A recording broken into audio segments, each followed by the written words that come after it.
The unexpected recognition. Captain Marcus Vale adjusted his uniform. As he walked through the pristine corridors of the UES Horizon, humanity's most advanced exploration vessel, the ship hummed with quiet efficiency, its crew of 200 moving through their daily routines. With practiced precision, Marcus had commanded deep space missions for 15 years, but nothing had prepared him for what awaited in the Kepler 442 system. Lieutenant Jessica Park monitored the sensor ray. From her station on the bridge, her fingers danced across the holographic displays as she tracked dozens of objects moving through space near the fourth planet. The readings were unlike anything in their databases. These weren't asteroids or natural phenomena. These were ships, and they were massive. "Captain, we're receiving a transmission," reported Communications Officer David Knox, his voice tight with tension. "It's not human origin, sir. The signal is incredibly sophisticated. Using quantum entanglement protocols we've only theorized about." Marcus felt his pulse quicken. First contact protocols flashed through his mind. Procedures drilled into every deep space captain. But theory was different from reality. He straightened his shoulders and nodded. "Put it through." "Lieutenant Knox, all stations, battle ready but weapons cold. We represent humanity today." The main screen flickered to life, revealing a figure that defied everything Marcus thought he knew about alien life. The being stood nearly 8 feet tall, encased in ornate armor that seemed to shimmer with its own internal light. Most striking were its forearms, each ending in 3-fingered hands that moved with deliberate grace. The creature's face was partially visible through a translucent helmet, revealing features that were hauntingly beautiful yet utterly foreign. When the alien spoke, its voice resonated through the bridge with unexpected warmth. The universal translator, a device Marcus had never expected to use for its intended purpose, converted the musical tones into clear English. "Greetings, vessel of Earth. I am High Admiral Zephyr of the Vanguard Fleet. We have been monitoring your species' expansion into the stars." Marcus stepped forward, his diplomatic training taking over despite the surreal situation. "I am Captain Marcus Vale of the United Earthship Horizon. We come in peace, seeking knowledge and understanding among the stars." The alien's head tilted slightly, and Marcus could swear he detected something like surprise in its luminous golden eyes. "Captain Vale," Zephyr said, and there was something different in its tone now, something respectful. "Your ship bears the mark of the Terra Prime shipyards. You command one of your species' finest vessels. You know our shipyards?" Marcus asked, unable to hide his amazement. "We know much about humanity," Zephyr replied. "More than you might expect. Tell me, Captain, what brings you to this distant system?" Before Marcus could answer, the alien did something that sent shockwaves through every human on the bridge. High Admiral Zephyr raised all 4 of its arms to its chest, in what was unmistakably a gesture of deep respect, a salute that transcended species and spoke to something universal about honor and recognition among warriors. The hidden truth revealed. Silence on the bridge stretched for what felt like an eternity. Marcus found himself automatically returning the salute, though with only 2 arms. It felt inadequate compared to the alien's graceful gesture. Lieutenant Park's hands hovered frozen over her console, while Knox stared at the screen with his mouth slightly open. "High Admiral," Marcus began carefully, "forgive my confusion, but your knowledge of our technology and customs suggests this isn't your first encounter with humanity." Zephyr's helmet retracted with a soft hiss, revealing a face that was both alien and oddly familiar. The being's skin had a silver-blue hue, with intricate patterns that seemed to shift in the light. Its eyes held an ancient wisdom that made Marcus feel like a child in comparison. "Captain Vale, what I am about to tell you will challenge everything your people believe about their place in the universe," Zephyr said. 300 years ago, a human vessel drifted into our space, its crew dying from system failures. We saved them, learned from them, and were changed by the encounter. Chief Engineer Tom Bradley, who had been quietly monitoring the conversation from his station, stepped forward. "That's impossible. 300 years ago, humans barely had chemical rockets. We couldn't have reached interstellar space." Zephyr's expression might have been a smile. "The vessel was called the Wanderer, launched from your Luna colony in What you call the year 2157. It was humanity's first attempt at faster-than-light travel using an experimental drive system. The ship was lost, presumed destroyed. Your history books record it as a tragic failure. Marcus felt the deck seemed to shift beneath his feet. Luna Colony had indeed launched an experimental vessel in 2157, but all records indicated it had exploded shortly after activation of its prototype FTL drive. The crew, he whispered. What happened to them? Commander Rachel Stone and her team of 12. Zephyr said, the names rolling off its tongue with reverence. They lived among us for 6 years before the last of them passed from age and injury. But in that time, they taught us something our advanced civilization had forgotten. Lieutenant Park found her voice. What could humans possibly teach a species with technology centuries ahead of ours? Zephyr S for Arms gestured expressively. Hope, determination, the refusal to surrender in the face of impossible odds. When Commander Stone's ship was dying in the void, her crew didn't despair. They cannibalized their own life support to boost their distress signal. They turned their failing reactor into a beacon that burned for weeks. They fought for survival with a ferocity that amazed us. The alien moved closer to the screen, its golden eyes intense. Our species had grown complacent, comfortable in our technological superiority. We had forgotten what it meant to struggle, to fight for every breath, every moment of life. The humans reminded us.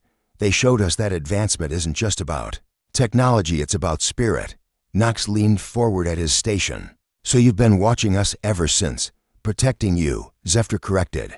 The galaxy is not empty, Captain Vale. There are species that would see humanity extinct before you could develop the strength to defend.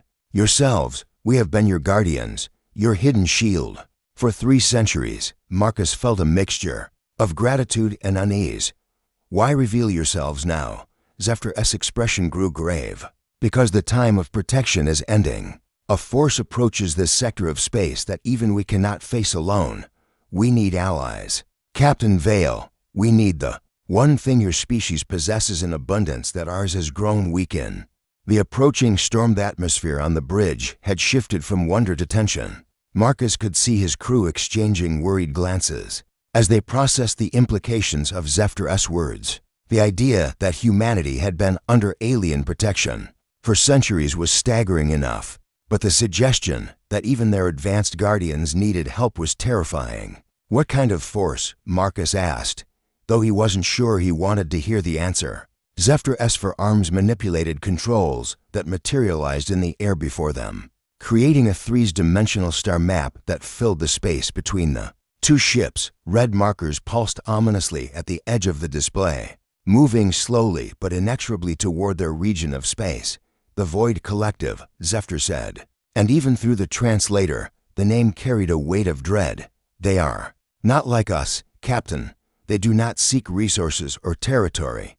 They seek only consumption. They devour entire star systems, leaving nothing but empty space in their wake. Engineer Bradley studied the display with professional interest despite his obvious fear. How do they do it? Strip mining on a stellar scale. Far worse, Zephyr replied.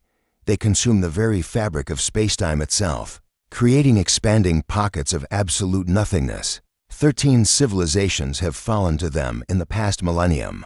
Each time, we hoped they would turn away, seek easier prey. Instead, they grow stronger with each world they consume. Lieutenant Park's voice was barely above a whisper. How long do we have? The aliens' golden eyes fixed on the tactical display. Their advanced scouts will reach the outer edges of your solar system in 18 months. The main force will arrive within 3 years. By our calculations, they will consume Earth and move on to the next system within a decade.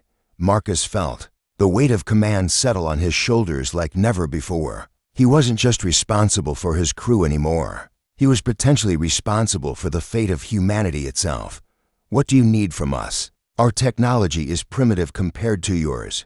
Zephyr's expression brightened slightly. Your technology, yes, but your spirit, your determination, your absolute refusal to accept defeat, these things cannot be manufactured or programmed. Our weapons are powerful, our shields strong, our ships fast, but we have become predictable. We fight with logic and efficiency.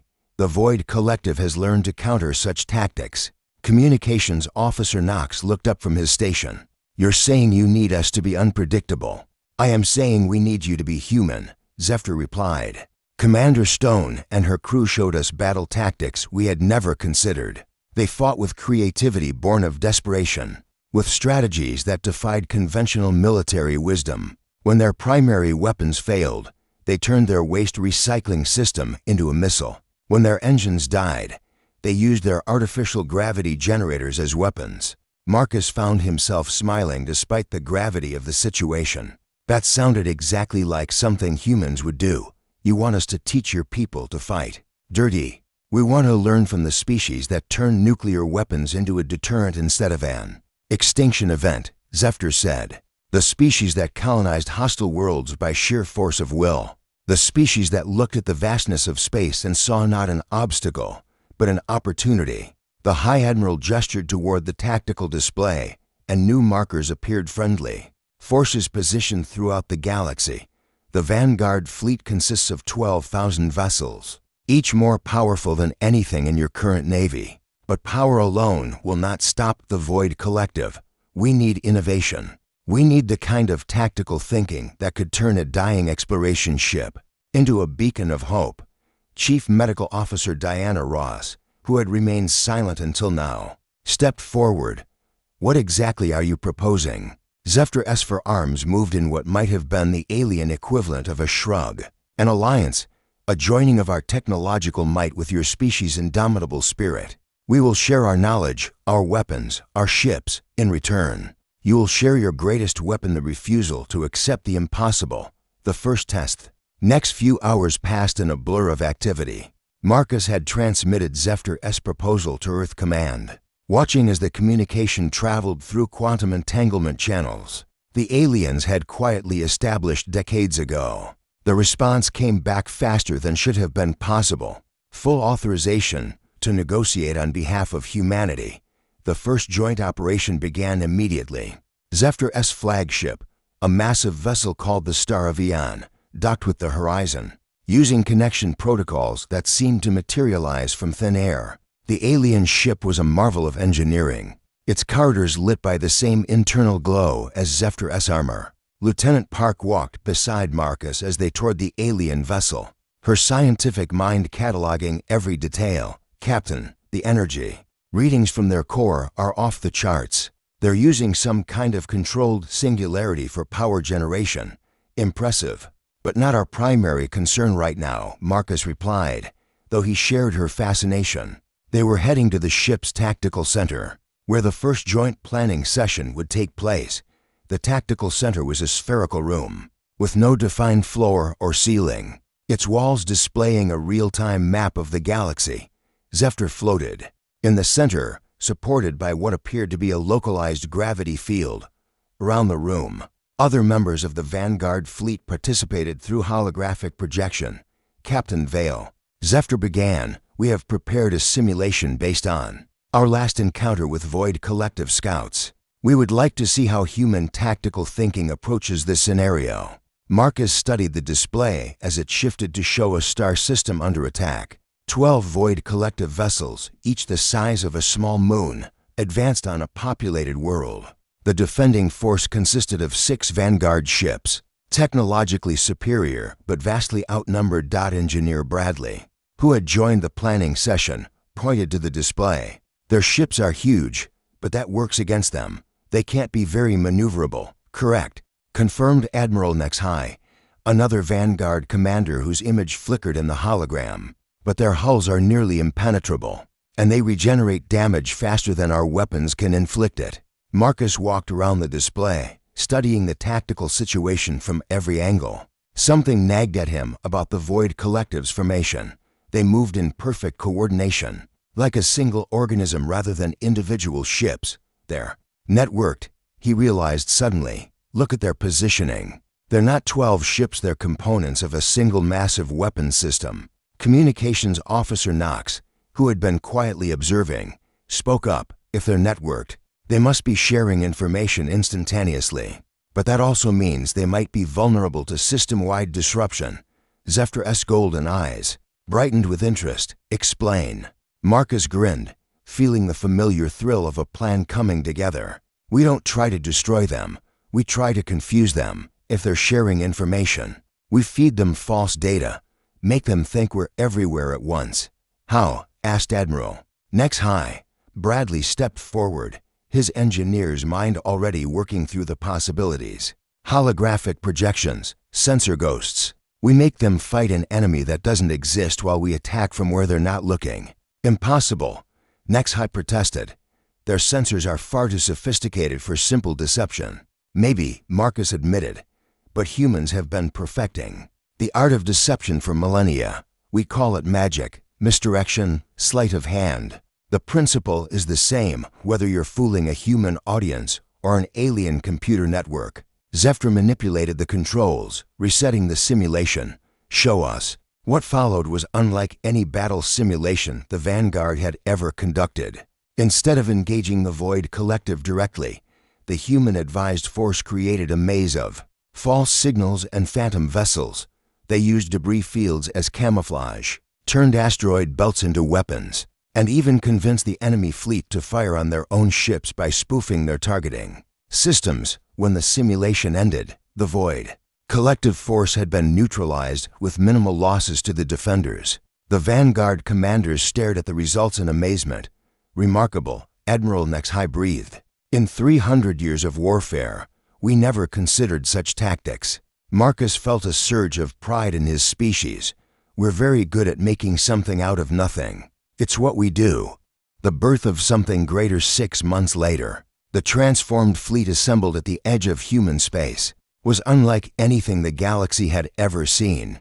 Vanguard technology merged with human ingenuity had created vessels that were both elegant and fierce. The flagship, jointly commanded by Captain Marcus Vale and High Admiral Zephyr, bore the name Unity, a symbol of what two species could accomplish together.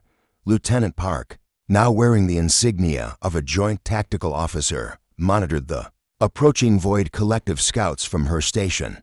The enemy had arrived ahead of schedule, but this time, humanity and the Vanguard were ready. Contacts confirmed. Captain, she reported, 15 Void Collective vessels. Same configuration as our simulations predicted. Marcus stood beside Zephyr on the bridge. Two species united in purpose. Round them, human and Vanguard crew members worked side by side, their different anatomies and thought processes combining to create something greater than either could achieve alone. All ships, this is Unity Command, Marcus spoke into the communications ray. Operation Phantom Gate is now active. Remember, we're not just fighting for our worlds, we're fighting for the right to exist in this universe. The battle that followed would be remembered for generations. The combined fleet didn't just fight, they danced through space with a coordination that seemed impossible. Human creativity guided Vanguard technology in ways that defied conventional physics. They turned space itself into a weapon, using gravitational anomalies as shields and quantum entanglement as a communication network that the Void Collective couldn't intercept. Engineer Bradley, now leading a joint engineering team, had developed weapons that shifted their fundamental properties mid-flight. What appeared to be an energy beam would transform into a solid projectile, then phase into a computer virus that infiltrated enemy systems.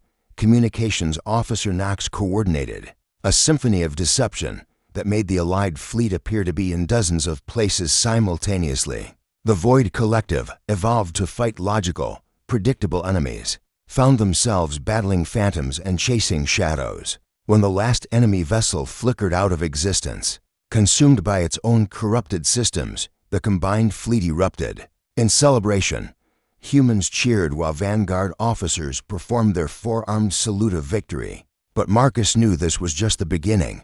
High Admiral, he said to Zephyr, we've proven that cooperation works. What's our next step? Zephyr's golden eyes sparkled with something that might have been hope. We expand the alliance. There are other species in this galaxy who have been waiting for someone to show them that the Void Collective can be defeated. Today, we gave them that proof. Dr. Ross, who had spent months working with Vanguard medical officers to develop new treatments, approached the command station. Captain, we're receiving surrender transmissions from 3 Void collective vessels. Apparently, when their network broke down, individual ships regained some form of consciousness. This was unprecedented. The Void collective had never been known to surrender, had never shown individual thought. Marcus and Zephyr exchanged glances, both recognizing the magnitude of this development. It seems, Zephyr said slowly, that your species' gift for inspiring hope extends even to our enemies. As the Unity fleet regrouped and prepared for the larger conflict ahead, Marcus reflected on how much had changed. Humanity was no longer alone in the universe, no longer the protected child hiding behind stronger guardians. They had become partners in something greater, proof that different species could not just coexist, but thrive together. Lieutenant Park turned from her station with a smile. Captain, we're receiving applications to join the Alliance from 17 different species. Word of our victory is spreading faster than light itself. Marcus nodded, feeling the weight and privilege of command in this new era. The Terran Empire that would emerge from this alliance wouldn't be built on conquest or domination, but on the simple human principle that everyone deserved a chance to prove themselves worthy of the stars. Signal all ships, he commanded. Set course for home.